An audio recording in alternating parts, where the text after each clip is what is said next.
Hello students, I welcome you all for my today's class. So today we are going to discuss on topic of operative gynecology.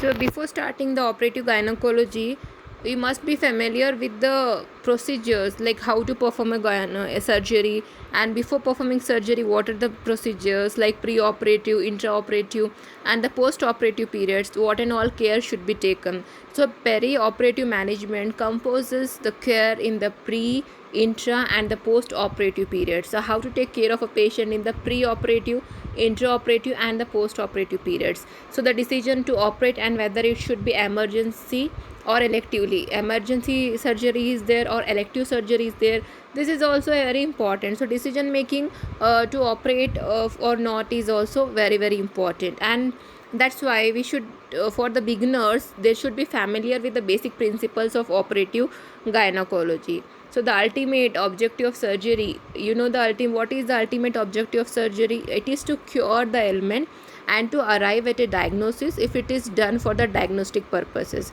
So surgery is why we do perform surgery. We perform surgery to cure some conditions, to cure some ailments, or sometimes we perform surgery to arrive at a diagnosis also.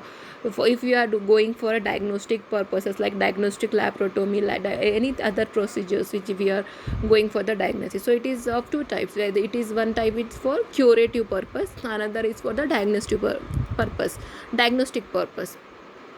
So pre-operative evaluation should include a detailed history, like before posting a patient for surgery you have to go for a pre-operative evaluation. A complete evaluation of a patient before posting a patient for surgery is very important, and it always should starts with a detailed history.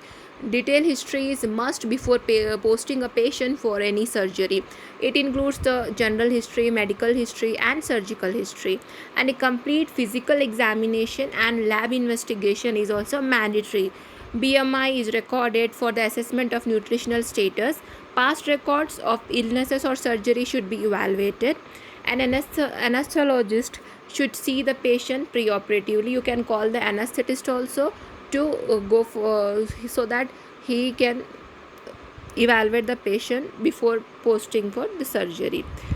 And a physician or a specialist should be employed or involved depending upon the patient's needs. So you can go for a physical fitness from a physician also. He gives a written fitness saying that the patient is fit for the surgery and we can take patient for surgery. For any elective planned operation, the general condition of the patient must be improved prior to operation, and the systemic disorders including anemia should be corrected. Suppose if you have time, so what is the difference between elective surgery and emergency means? In emergency surgery you don't have time, you have to take the patient urgently, or emergency surgery you have to perform to save the life of a patient. So that is the emergency. Elective surgery means that this condition needs surgical management. So but you have enough time to plan it, you have few days time to plan it, so that is called as the elective. So if you have time to plan for the surgery, then you can improve the general condition of the patient in that time. Like if suppose the patient is suffering from any systemic disorders, you can treat that condition. If hypertension is there, you can give the antihypertensive medicines so that her BP should become normal. If she is anemic, her HB is less, then you can start hematinics to increase her HB. Likewise, you can improve the general condition of a patient before posting the patient for any elective surgery. Then coming to the investigations, the objectives of preoperative investigations are, what are the objectives of preoperative investigations? It includes, first, why we should go for a thorough investigations in the preoperative period is to evaluate the health status of an individual who may be otherwise healthy. So like we have to decide the health status of a patient. If you feel that patient is healthy also, then also you have to go for the investigation. And to provide a baseline information in the event of any post-operative complications, so that you should be knowing the information to prevent the post-operative complication.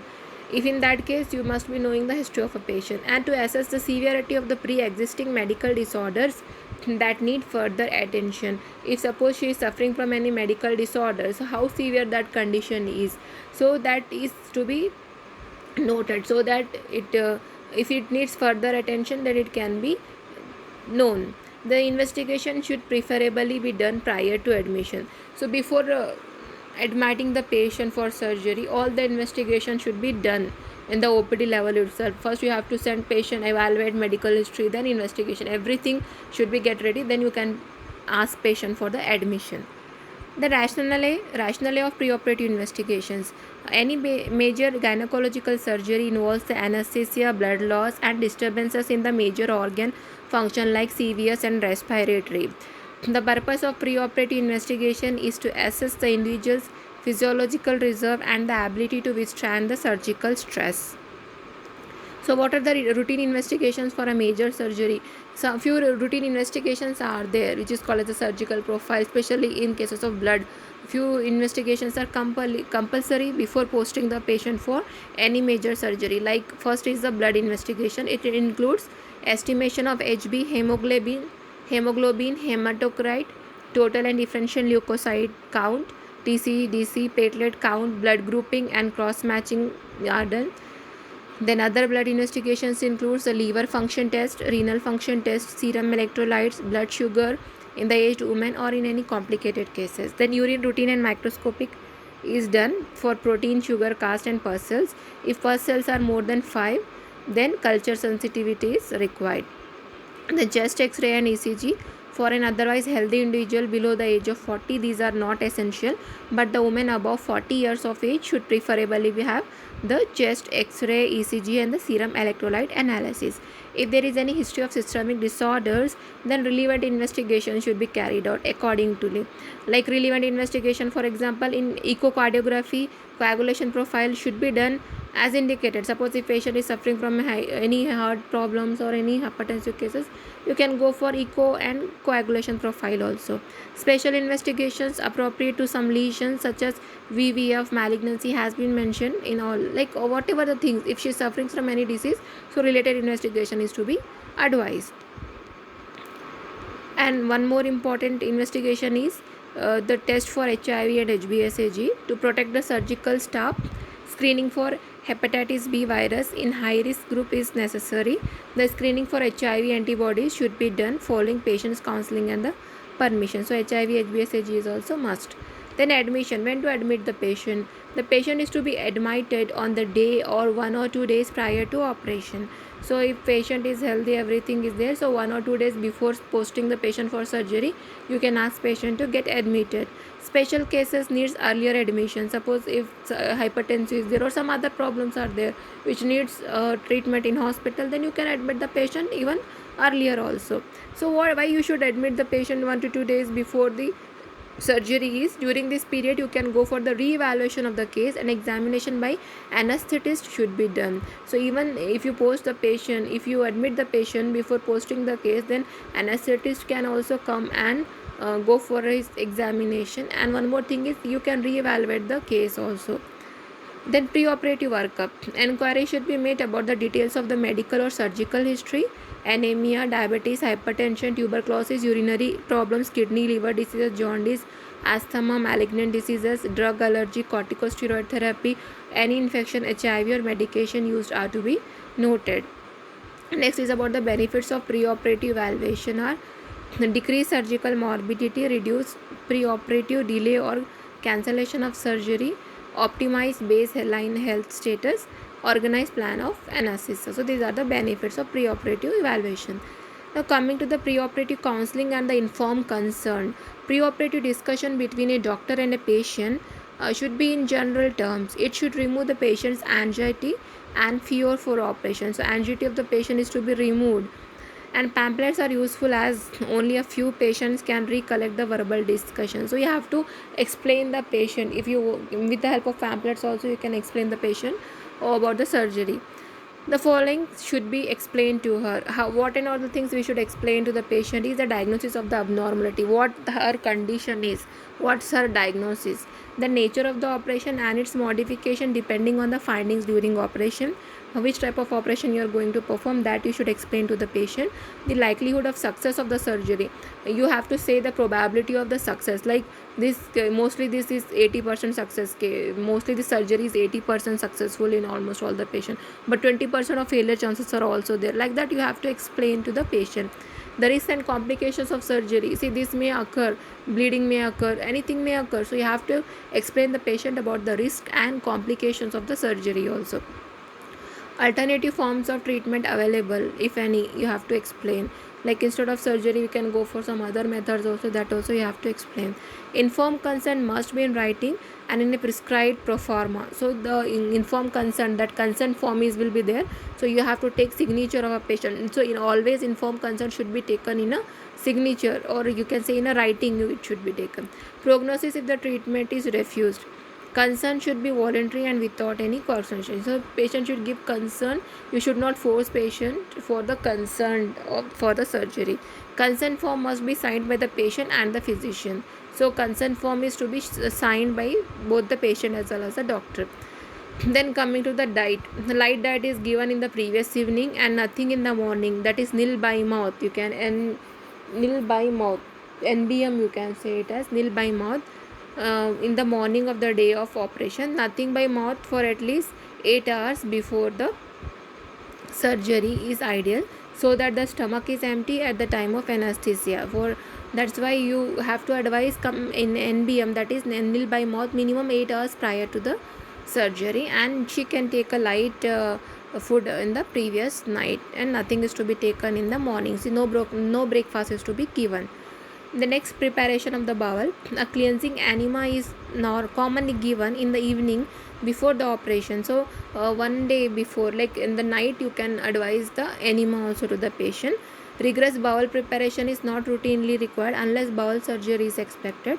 However, in cases where satisfactory bowel preparation is needed, osmotic oral purgation using polyethylene glycol solution microgoles are used. Patient is asked to drink 1 to 2 liters of such mixtures. Then to avoid dehydration, intravenous fluids must be needed. Next is about the night sedation. Like patient will be anxious, like what will happen in the surgery and all. So to ensure good sleep at night prior to the day of operation, you can advise night sedation like diazepam 5 to 10 mg or alprazolam angit tablet will be there. 0.25 to 0.5 mg tablet is given at the bedtime, so that she can sleep nicely at the night. Then local anesthetic care, that is for the abdominal preparation, it is different. For vaginal operation it is different.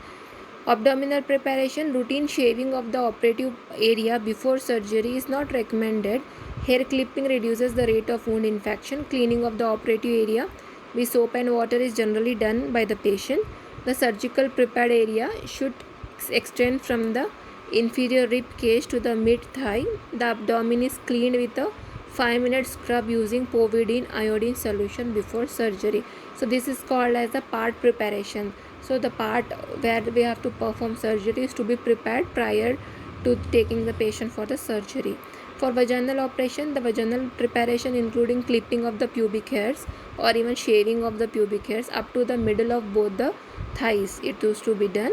Presence of active vaginal or cervical infection requires eradication prior to surgery. The perineum and the vulva are cleaned with Savlon using a sponge held in the sponge forceps. The vagina is cleaned with the povidone iodine solution. This solution is then flushed away with the sterile water poured into the vagina. Then a sterile sponge on a sponge holding forceps is used to clean the vagina. So this is about the preparation of a perineum, vulva and vagina before undergoing patient for any vaginal operation. The next is a morning medication. In consultation with the anesthetist, sedatives like diazepam 5 to 10 mg orally is given about 2 hours prior to sending the patient to the operation theatre. Injection atropine sulfate 0.6 mg is usually not as a routine administered in the operation theatre intravenously IV by the anesthetist. Other medication, the patient is generally advised to take all regular medications on the morning of the surgery with sips of water unless contraindicated. Suppose a patient is hypertensive, diabetic, then those tablets can also be continued. Surgical site infection and prophylactic antibiotics. Surgical infections may occur within 30 days of the operation. Source of infection may be the contaminated instrument, surgical hand, theatre air, or from patient's endogenous flora at the operation site. Other risk factors are patient's age, diabetes mellitus, immunosuppression, prolonged hospital stay, or prolonged operation. Prophylactic antibiotic is aimed to maintain adequate tissue levels of antibiotics for the duration of operation. Its main disadvantage is the development of antibiotic resistance. A broad spectrum antibiotic is selected to cover the common gram positive, gram negative, and the anaerobic organisms. Generally, a third generation cephalosporin, that is ceftriaxone 1 gram, is given by slow intravenous route on the induction of anesthesia. So in the OT table only you can start the broad spectrum antibiotics. Usually the third generation cephalosporins are used. Second dose is repeated after the 12 hours. Injection metronidazole 500 mg intravenously 8 hourly is given to combat the anaerobic infection. Then thromboprophylaxis is to be given to reduce the risk of venous thromboembolism VTE. In major gynecological surgery, the risk of deep vein thrombosis and the pulmonary embolism are high. The risk of VTE are high, particularly in patients with the age more than 60 years and obesity, BMI more than 30 kg.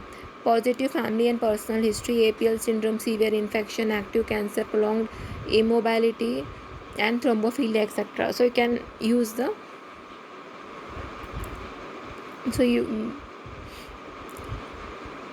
a patient should be adequately hydrated. Patient should be hydrated. Mechanical measures like compression stockings, intermittent pneumatic compressions, leg exercises, early mobilization are recommended. Low molecular weight heparin or unfractionated heparin is used to reduce the risk of DVT or the PE, pulmonary embolism. However, there may be increased bleeding due to the use of heparin. So you can even give the heparin if the patient is risking for the development of the thromboembolic conditions. Preoperative workup in the operation table. So before starting surgery, what are the workup in the operation table or in the OT? IV infusion. A infusion of the Ringer lactate solution is started. That is, the IV drip is to be connected with the RL. Anesthesia, you have like local, regional, or general anesthesia is administered. The sole discretion of anesthetist. So anesthetist will decide which type of anesthesia is needed according to the surgery and according to the need of a patient. Position of a patient in abdominal operation, the position is dorsal, whereas in vaginal operation the position is lithotomy. Antiseptic dressing, bladder preparations. For minor operations, the patient voids before being taken to the operative room, and for major operations, soft rubber catheter or the Foley's catheter is inserted in the operating table. In vaginal operations, metal catheter is used for draping and Foley's catheter is introduced at the end of the operation. Then draping. Proper draping is done prior to surgery using sterile linen, towel and leggings, and towel clips are used. The next is the formalities in the minor vaginal operation. Examination of the CVS, blood examination for HB and total and differential count TCDC, urine examination for protein, sugar and the pus cells. And the patient is to be admitted in the morning of the day of the operation.